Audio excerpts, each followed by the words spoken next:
first panel is going to dwell on something which is very, very important.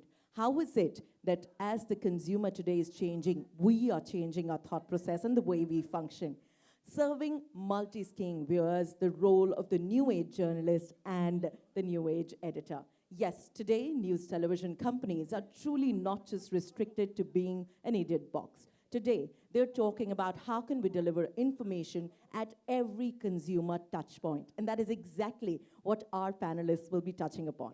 But as we do all that and more, I'm sure we would love to have a lot more in-depth knowledge and to set the tone for this absolutely fantastic segment. May I have the pleasure and invite on stage Mr. Anilan M. Vanwari, founder, chairman, and editor-in-chief, IndianTelevision.com. A round of applause, please. As I welcome Ms. Vaishali Sood, senior managing editor, NDTV. A round of applause.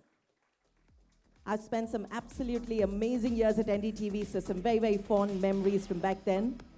May I have the pleasure of welcoming Mr. Madhav Das Gopal Krishnan, Senior Executive Editor at Times Network. A round of applause as we have yet another spectacular voice from the industry. May I present to you Mr. Nishant Chaturvedi, Senior Executive Editor, TV9 Bharatvarsh. A round of applause as I welcome Ms. Chitra Tripathi, Vice President, News and Programming, Senior Anchor, ABP News. May I please welcome Mr. Mukesh Sharma, Director of Journalism and co-founder, Collective Newsroom. May I welcome Mr. Anand Tyagi, Associate Executive Producer at Z News. Thank you very much. I hope I will make this intelligently coherent for all of you all because you're in the thick of action. We guys are just going to be chatting and talking about it, but you're the guys on the floor, on the newsroom, the connected newsroom, and you're going through hell, I know, a lot of them, a lot of you all. So let's begin with Vaishali. Vaishali, how has your life changed ever since this entire craziness called social media has hit the world? Well, it's certainly become very interesting because the challenge is no longer broadcast. The challenge is broadcast, Twitter, Facebook, Instagram, any other platform that comes, stays for a while and goes away. The challenge is, your website, your digital reach, the private individuals who are doing news broadcasts as well. So it's been very, very interesting, and I think it's given us a lot of opportunity to rethink how we do news. Your take on it? Definitely, चीज़ें interesting हुई हैं, but I think social media के impact से या social media के perception से TV की viewership बहुत ज़्यादा मेरे हिसाब से इफेक्ट नहीं होती है क्योंकि दोनों का सेगमेंट अलग अलग है. सोशल मीडिया पे आपके इंस्टाग्राम पर जो सेगमेंट है वो ट्विटर का सेगमेंट से अलग है, ट्विटर पे जो सेगमेंट है वो यूट्यूब के सेगमेंट से अलग है. तो सोशल मीडिया पर ज़्यादातर जो लड़ाई है, जो मेहनत है, वो परसेप्शन की. टीवी में सक्सेस का रेट होता है रेटिंग्स का. वहाँ पर आपको व्यूअर, जो हम लोगों की एक रिसर्च टीम जो रीड करती है कि आपको अर्बन व्यूअर कितना आ रहा है, आपका रूरल व्यूअर कितना आता है, वो डेटा होता है जो टीवी में हमें हेल्प करता है. तो अब बस ये हुआ है कि जहाँ सिर्फ हमें स्क्रीन के बारे में सोचना है, अब हमें वो कंटेंट प्रोड्यूस करना है जो कि मोबाइल स्क्रीन पर भी चल सकता है. Appropriate graphics, appropriate treatment of visuals, जो कि सिर्फ 24 इंच की स्क्रीन पर ही 5 इंच की जो स्क्रीन होती है वहाँ पर भी बेटर क्लियरिटी के साथ व्यूअर्स को हमारे मिल सके, so that we could deliver what you want. ठीक है, from your perspective too. Same question, each one of. Sure. Give a different perspective. I hope you can. So, he's absolutely right in terms of social media. So, a couple of observations. Social media, apart from the content itself, which we change. For instance, the entire show goes on YouTube. There's a shorter clip about maybe 8 minutes or 5 minutes that goes on Twitter.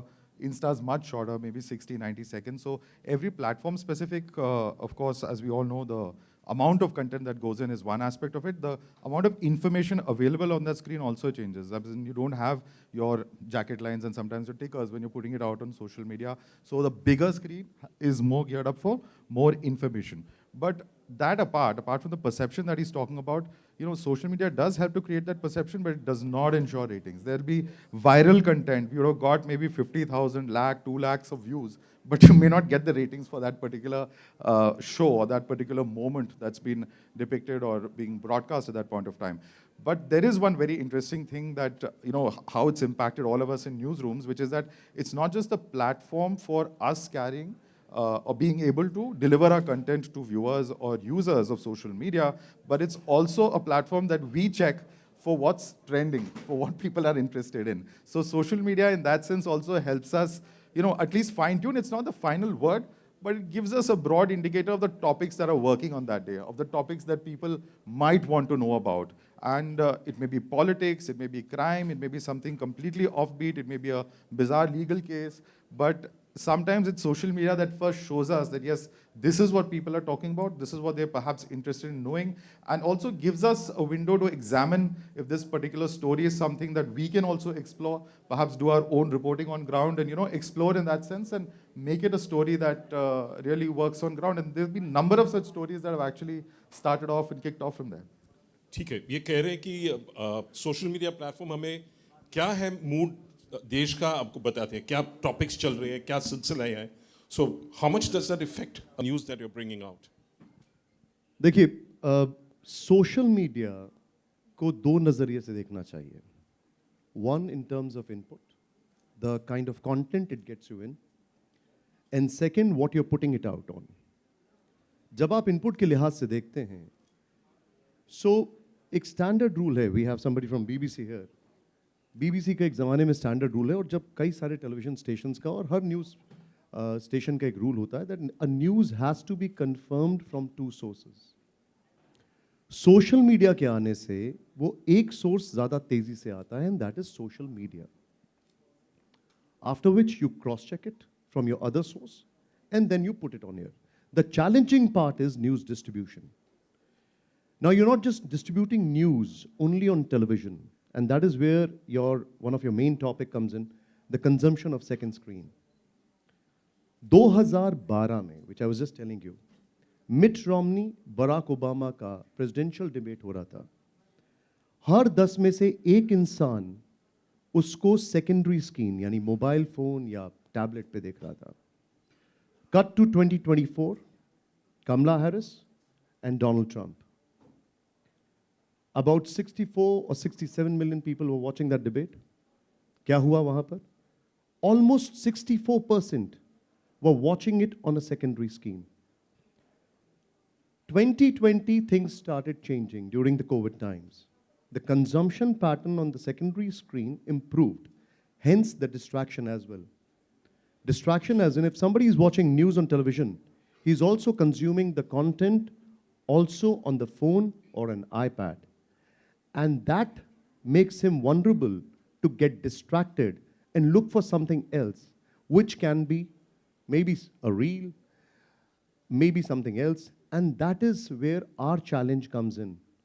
We have to tweak our product, because I will call it a product, in such a way that we are updated and we are upgrading it as per the demand of the consumer, which is actually consuming it also on the second screen.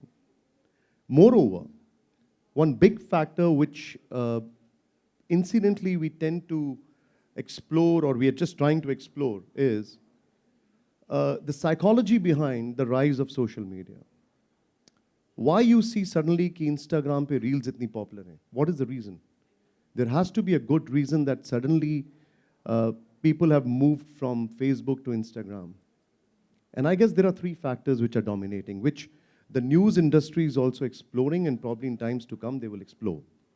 One is the element of unpredictability, which is primarily dominated by the AI function.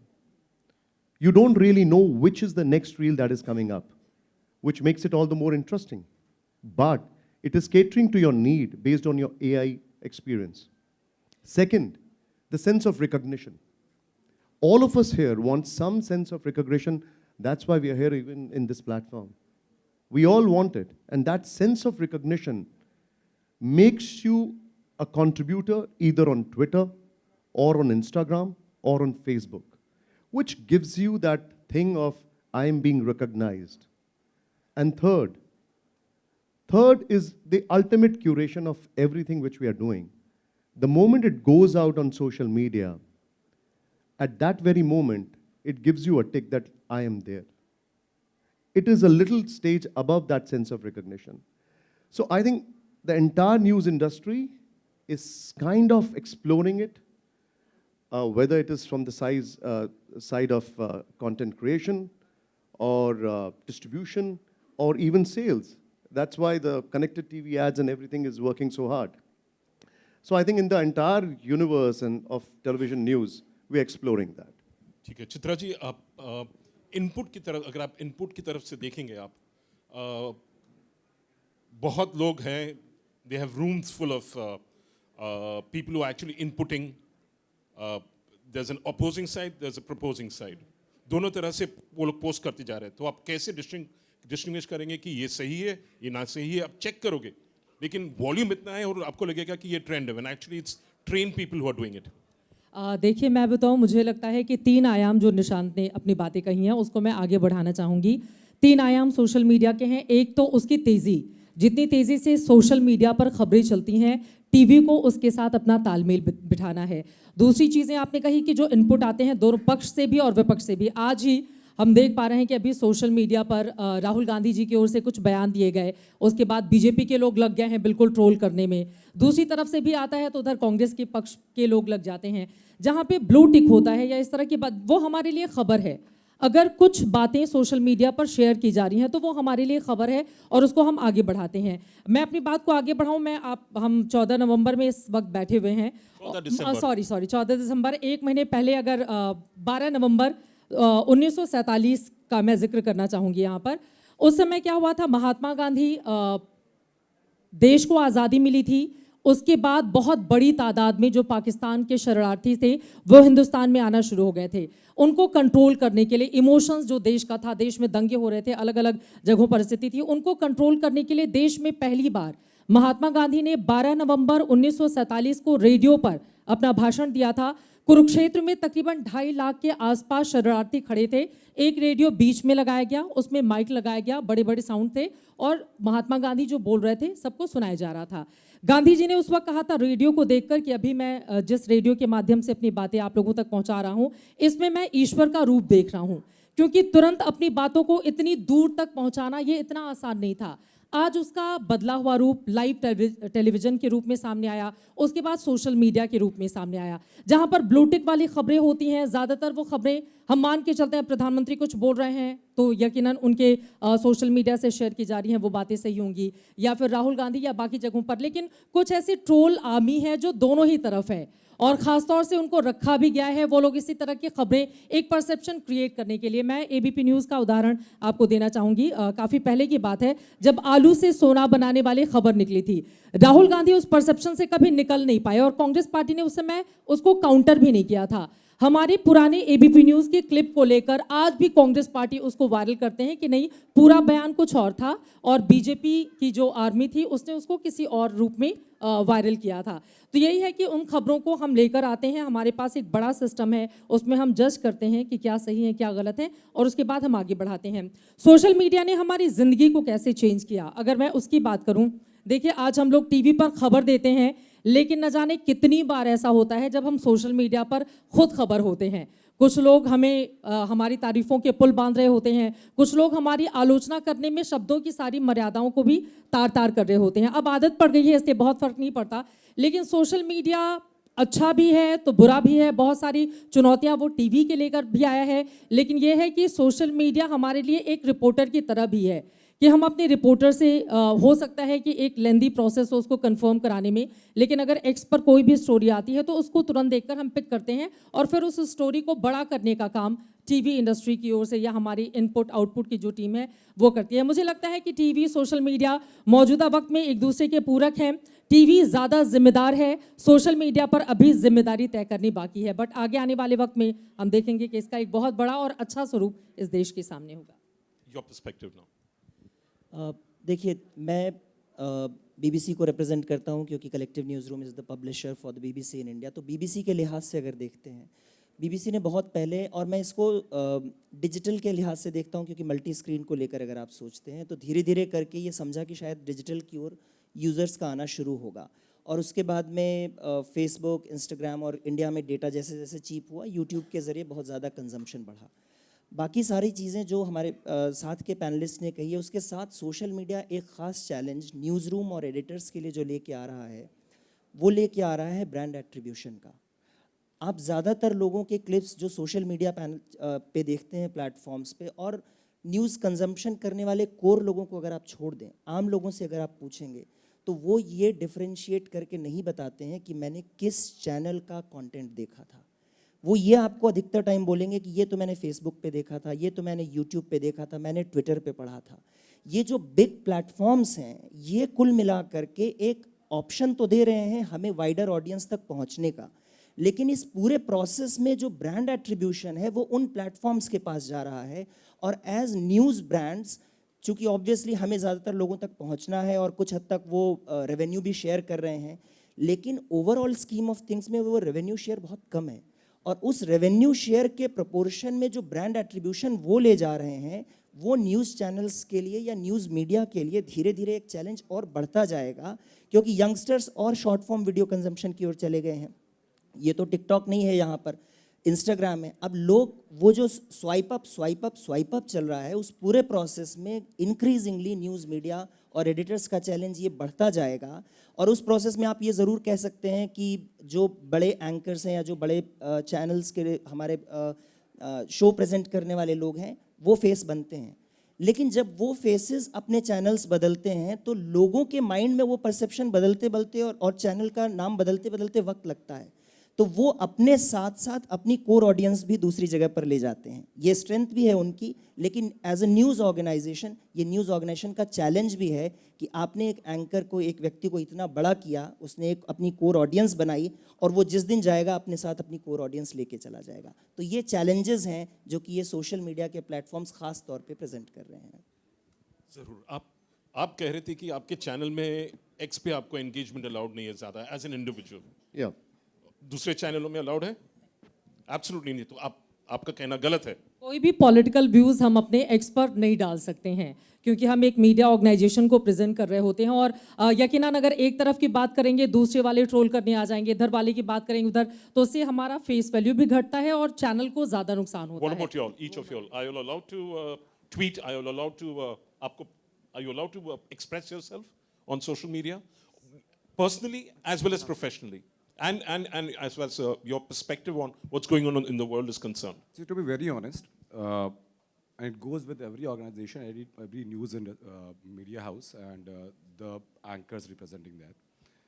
दोनों की जो image होती है वो directly proportional होती है।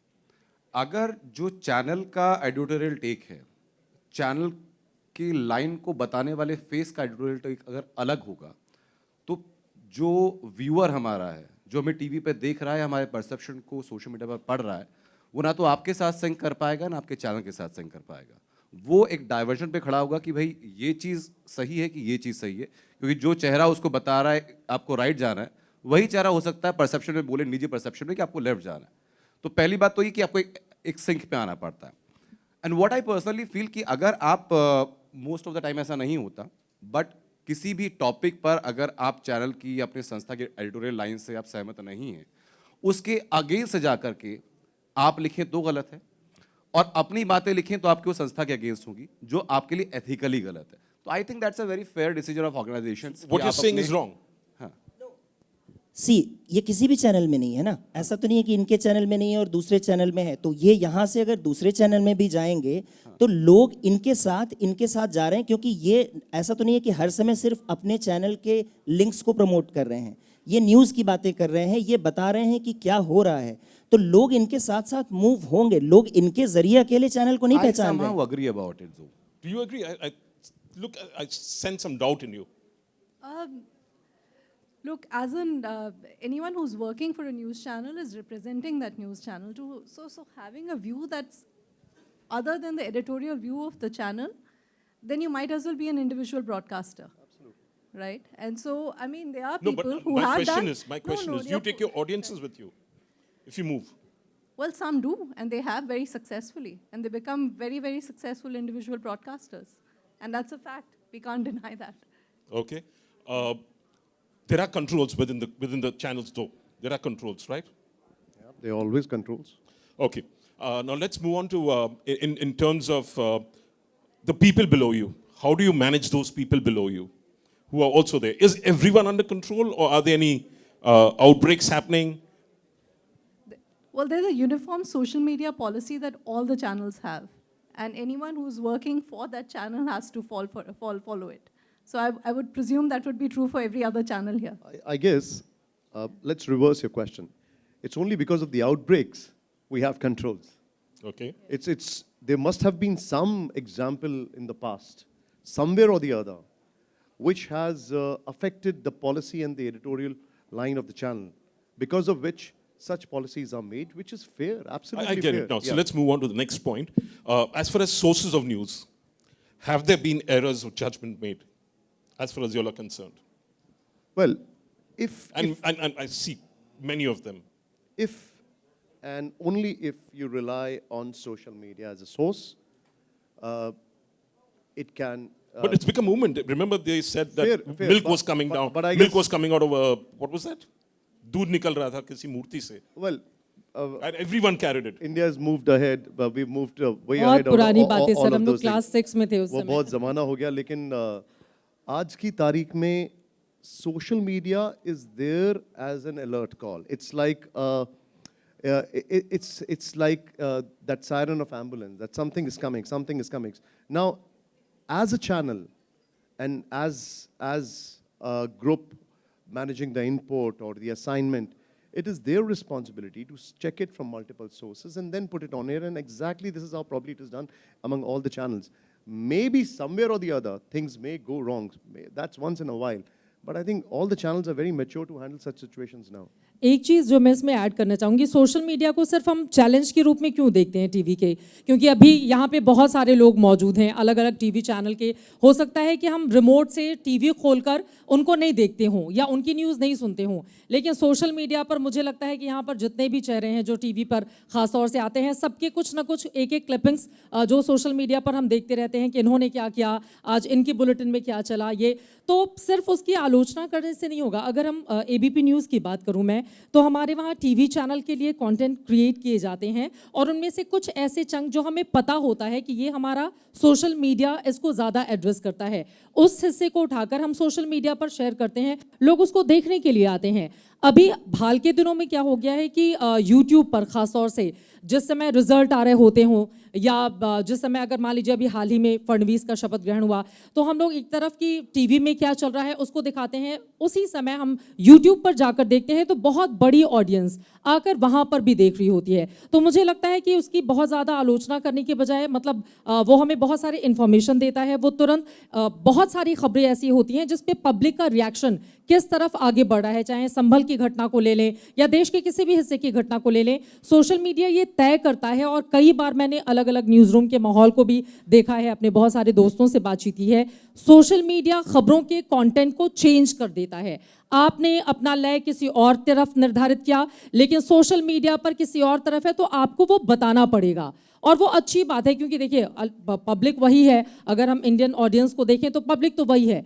Even एक चीज़ और है, बहुत सारी जैसे देश के बाहर अगर हम जाएं, हो सकता है हर जगह हमारा चैनल नहीं देखा जाता हो या लोगों के पास नहीं वक्त हो कि वो टीवी पर बैठ के आराम से हमारा चैनल खोलकर देखें, लेकिन उनको पता है कि चित्रा का शो इस समय आता है तो उस समय वो यूट्यूब पर जाकर क्लिक करेंगे, लाइव टेलीकास्ट हो रहा होता है और वो देखते हैं और उससे फ़ायदा भी होता है. तो मुझे लगता है कि जैसे एक वक्त था रेडियो को लेकर, जब रेडियो आया उसके बाद अखबारों को लेकर, जब सोशल मीडिया का दौर शुरू हुआ तो हुआ कि अखबार ख़त्म हो जाएंगे. आज अखबार हमारे मोबाइल के अंदर हैं, बहुत सारी न्यूज़ जो है अलग अलग अखबारों की हम मोबाइल के अंदर उसको देखते हैं. तो मुझे लगता है कि दोनों एक दूसरे के पूरक हैं और उसको बहुत ज़्यादा क्रिटिसाइज करके सोशल मीडिया को देखना वो थोड़ा सा उसके साथ नाइंसाफ़ी होगी. I'd like to come in on this question of credibility and sourcing. And you know, the big challenge that's really staring us in the face is going to be AI. Because earlier this year, I don't remember if it was earlier this year or late last year, but there was one channel that had picked up something from social media, which was that there was an attack that had taken place in the United States. I think it was the Pentagon, if I'm not mistaken. And there was an image. There was actually a visual image of a plume of smoke coming out of, right next to the Pentagon. And they had said that this was a attack that has happened. We checked on social media, it was all over the place. It was on many, many handles. But fortunately, our team had the sense to look at the fact that there was no official handle, and none of the big broadcasters in the United States had actually put that out. So at least we held back and refrained, and sooner or later it was pulled off also. But artificial intelligence, and that image was an AI-generated image, today you can create video with it. So I think the big challenge Yeah, that's gonna Sora's come up, out now. Midjourney is there. Exactly, You've got so- Sora, which is very realistic videos. exactly. So your life's going to get difficult. So exactly. So sourcing it from an authentic source, whether it's an agency, whether it's an official government handle, and there's propaganda at the same time. There's wars that happen. There's Russia and Ukraine that put out stuff. There's Israel and Palestine that will put out stuff. So you have to sort of ring fence yourself and safeguard that you are getting information from a reliable source, that it's cross-checked. No, that's no, but authentic. there's a complication here. Print bulletins are becoming video providers now online. They are competing with you all. There are individual creators who are becoming influencers and who are providing news. So you all are good. Some of them, what if one of them goes wrong, and the entire audiences move in that direction? But that happens You all all the will- time. you all will be forced to go in that same direction. Agencies pull back stories. It happens all the time. They do mistakes. So you all I will mean, have to very good fact checkers within your organizations. True. That's where the role of the reporter come in. अच्छा एक जो चीज़ technology से change हुई है, when I started my career, तो उसमें होता ये था कि आपके पास एक FTP होता था जहाँ पर रिपोर्टर अपनी रिपोर्ट फाइल करता था, and it was a lengthy process. Even to input department से आउटपुट डिपार्टमेंट तक वो न्यूज़ फिल्टर होके आते आते वो 15-20 मिनट आधा घंटा लगता था. Now we all have WhatsApp group in our newsrooms, right? Within a fraction of second, if you want to get a fact check, आप उस WhatsApp ग्रुप पे आप टेक्स्ट कीजिए, आपका रिपोर्टर हर जगह पर है, in a fraction of minute आपको उसका authentication मिल जाएगा. So that is also one good thing. And as far as the AI, we had a word about AI. So there's one beautiful thing about AI, the Z Media is doing as of now. So in the recent elections, Lok Sabha elections में अलग अलग जगह surveys होते हैं, poles होते हैं, sample size की हम लोग बात करते हैं. आई डोंट थिंक जी ने एक एआई टूल का इस्तेमाल किया, we named it as Genia. The sample size उसका था 10 करोड़ सैम्पल्स का. आई डोंट थिंक कि सर्वेज में इतना ज़्यादा सैम्पल कहीं इस्तेमाल होता है. इट इज़ बिकॉज उस एआई टूल को कंस्ट्रक्टिवली यूज़ किया गया था. सो एआई के थ्रेट्स हैं, बट एज अ टूल अगर आप उसको कंस्ट्रक्टिवली यूज़ करना चाहते हैं, कर सकते हैं, उस डायरेक्शन में जाते हैं, तो it's a beautiful thing to be in the newsroom. Verification की बात अनिल जी अगर करते हैं, देखिए पूनम पांडे की एक सोशल मीडिया इन्फ्लुएंसर, ठीक है, इंस्टाग्राम पे डेथ की खबर एक स्टोरी के ज़रिए आती है, और उस खबर, अब वो खबर ऐसी है जो कहीं से पिक हुई कि पूनम पांडे का सर्विकल कैंसर के तहत डेथ हो गई है. अब वो प्रेशर सबके ऊपर है कि ये खबर है, वो एक इन्फ्लुएंसर है, इसको हम सबको चलाना है. और वो खबर जब आप उसकी फैमिली को फ़ोन कर रहे हैं तो फैमिली कर रही है, हमें तो बहुत ज़्यादा डिटेल नहीं है. आप उनके मैनेजर को फ़ोन कर रहे हैं, मैनेजर फ़ोन नहीं उठा रहे हैं. खबर आग की तरह, क्योंकि सोशल मीडिया, ट्विटर, हर जगह वायरल हो रही है, न्यूज़ ऑर्गेनाइजेशंस पर प्रेशर है. अब ये न्यूज़ ऑर्गेनाइजेशंस की समझदारी है कि वो ये बता रहे हैं कि ये खबर आ रही है, हम वेरीफाई नहीं कर पा रहे हैं, and maybe it's an opportunity to raise awareness about cervical cancer. तो आप उस इशू के बारे में बात कर रहे हैं, थोड़ा सा ये डिस्क्लेमर लगाते हुए कि अभी तक हमारे पास में पूरी इन्फॉर्मेशन नहीं है. ये चैलेंज अगर न्यूज़ रूम के एडिटर्स इस कैविएट के साथ रख रहे हैं, तो जो सोशल मीडिया प्रेशर लेके आ रहा है, शायद उसको डील किया जा सकता है अगर एडिटर माइंडफुल है ये बताने में कि हमें कितना और किन कैविएट्स के साथ कितनी ट्रांसपेरेंसी के साथ बताना है. As long as we are transparent about the process, कि this is what we know, this is what we don't know, people will trust us more compared to what they're watching on social media platforms. Just wanted to add one more thing to what you said. You know, at the end of the day, our job is that of a journalist. And as a journalist, you have to verify every information wherever it's coming from. And that has not changed in the times of social media, as we say. It's just your pure verification, and it's Except in also competition not. has changed. No, and also you don't have to be in a rush. I mean, you don't have to be the first to break Poonam Pandey's death story. Wait, verify, and then put it out. And it's a challenge. It's a very big challenge, but that's where. लेकिन that's इसमें where your problem क्या है sensitivity कि comes. अगर पूनम पांडे की ओर से खुद से ये खबर बाहर की जाएगी, मान लीजिए मेरे घर के बाहर 4 लोग खड़े हैं, अंदर से आ जाए कि नहीं इनके साथ ऐसा बुरा हो गया, बाहर जितने लोगों को जानकारी है वो तो इस बात पे ट्रस्ट करेंगे ना. अगर पूनम पांडे के ही सोशल मीडिया जो कि वेरीफाई है, उसके मैनेजर की ओर से इस तरह की कोई खबरें सामने रखी जाएंगी, तो आप किन लोगों के पास, अब पूनम पांडे को तो आप ढूंढेंगे नहीं कि पूनम पांडे जिंदा हो जाए और वो इस चीज़ को, तो ये मुझे लगता है कि इसको लेकर कुछ रूल्स होने चाहिए. अगर इस तरह का फेक न्यूज़, अब आपकी मंशा जो भी हो, लेकिन आपने एक बहुत बड़े तबके को मतलब इस चीज़ को लेकर परेशान किया, और बाद में आप आके कहते हैं कि नहीं मैं जागरूकता फैलाना चाहती थी कैंसर से। तो मुझे लगता है कि ऐसे लोगों के खिलाफ एक वो जो लगाम लगाने वाली स्थिति होती है कि दोबारा कोई भी अपनी मौत की खबर फैला के या वाहवाही लूट कर और वो या अगर सोशल मीडिया सही के में मर जरिए- गया तो आप मिस करोगे कहाँ? नहीं, देखिए सही में मरना वो एक दुखद स्थिति होती है। पूनम पांडे को लेकर सबके ज़हन में, जब उनके देखिए वो बोल्ड हैं, उन्होंने बहुत सारी विपरीत परिस्थितियों से बहुत सारी प्रॉब्लम भी उन्होंने सोसाइटी में अलग तरीके से क्रिएट की, बट दूसरी तरफ अगर उनका बैकग्राउंड आप देखेंगे एक संघर्ष भी है। लेकिन अगर कोई डेथ कर जाता है तो सैड है एक सोसाइटी कि वो नहीं रही हमारे बीच में, बेचारी ऐसी थी, बेचारी वैसी थी, 10 घंटे बीतते हैं, बेचारी जिंदा हो जाती है। तो ये जो स्थिति है, जो लोग फेक न्यूज़ फैलाते हैं, मुझे लगता है कि सोशल मीडिया के लिए ये जिम्मेदारी भी है। देखिए न्यूज़रूम में, चैनल में भी, चैनल में अब पूनम पांडे की ओर से अगर इस तरह की खबर आई तो हम किससे जाके वेरीफाई करेंगे कि पूनम पांडे जिंदा है या मर गई? हम ये तो नहीं कहेंगे कि नहीं पूनम पांडे जिंदा होगी, क्योंकि उस दौरान पूनम पांडे को लेकर बहुत लंबा डिस्कशन चला था। खैर उस पर नहीं आते हुए सब मैं फिर से आ जाऊंगी सोशल मीडिया को टीवी के लिए जो चैलेंज माना जा रहा है उस पर। एक जल्दी से मैं 2 लाइन में अपनी बात कहूँगी। मैंने एक शो किया था उत्तर प्रदेश के बहराइच ज़िले के टेढ़िया गांव में जाकर, जहां पर 2014 के चुनाव में पहली बार 5000 की आबादी ने वोट किया। वहां पर उस समय तक न बिजली थी न पानी, कोई व्यवस्था नहीं थी। वहां पर एक महिला थी भानुमति, और जब मैं गई थी स्टोरी के लिए तो वहां पर जय आज़ादी, कोई नमस्कार नहीं करता है, वहां पर जाकर जय आज़ादी और इस तरह की बातें होती थी। मैंने वो स्टोरी की, टीवी पर चलाया, आई गई बात, खत्म हो गई। वो स्टोरी मेरे दिल के बहुत करीब थी। बाद में भारत सरकार की महिला विकास कल्याण योजना के तहत 100 महिलाओं की स्टोरी मांगी गई थी कि आप अपनी स्टोरी दें। अगर कोई भी महिला सोसाइटी में ऐसी है जिसकी स्टोरी आपको इंस्पायर कर सकती है तो हम उसको अवार्ड करेंगे, और ये फेसबुक के जरिए मांगा गया था। मेरे दिमाग में था, मैंने कहा ये स्टोरी बहुत अच्छी है, वो बिल्कुल पढ़ी लिखी महिला नहीं है, वहाँ पे अभी भी बिजली नहीं है, और छोटी छोटी जो सोलर लैंप होते हैं वो NGO की ओर से आके उनके पेड़ पर लगाए जाते थे ताकि कोई जानवर उनके इलाके में नहीं आए। उस स्टोरी को हमने दिखाया, फेसबुक पर मैंने लगाया कि इनको प्रेसिडेंट से अवार्ड मिले, और वो सोशल मीडिया की देन थी कि जो महिला जिसके वहाँ खाने तक के लिए इतनी मुश्किलें होती थी, फेसबुक ने उस स्टोरी को चूज़ किया, महिला बाल विकास मंत्रालय तक गया और उनको दिल्ली में बुलाकर राष्ट्रपति से अवार्ड दिया गया। प्रणब मुखर्जी उस समय राष्ट्रपति थे। तो ये सोशल मीडिया की स्ट्रेंथ है कि आप एक स्टोरी आप लेकर आते हो कहाँ से और उसको सोशल मीडिया के जरिए पहुँचाते हो, और वो उस महिला के लिए फ़्लाइट का टिकट भेजा गया। आप सोचिए, जिसके लिए ट्रेन में बैठने के लिए पैसे नहीं हो, जब उसको दिल्ली बुलाया गया होगा तो किस तरह की स्थिति होगी। तो आई थिंक मुझे लगता है कि वो ज़्यादा अच्छी भी चीज़ है। I've been told time's up. As it happens on television, we are at the end of this conversation.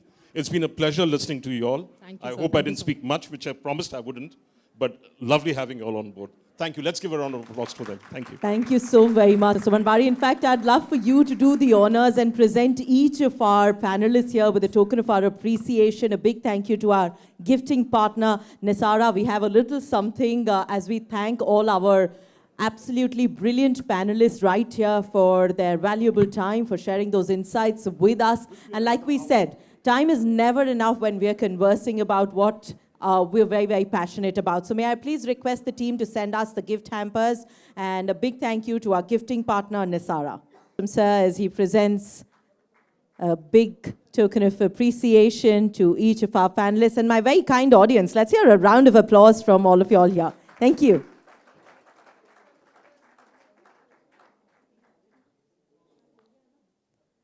A thorough gentleman here. It's actually for everybody, so it's not just for the wonderful women out here, it's for everybody. May I request for some more, please?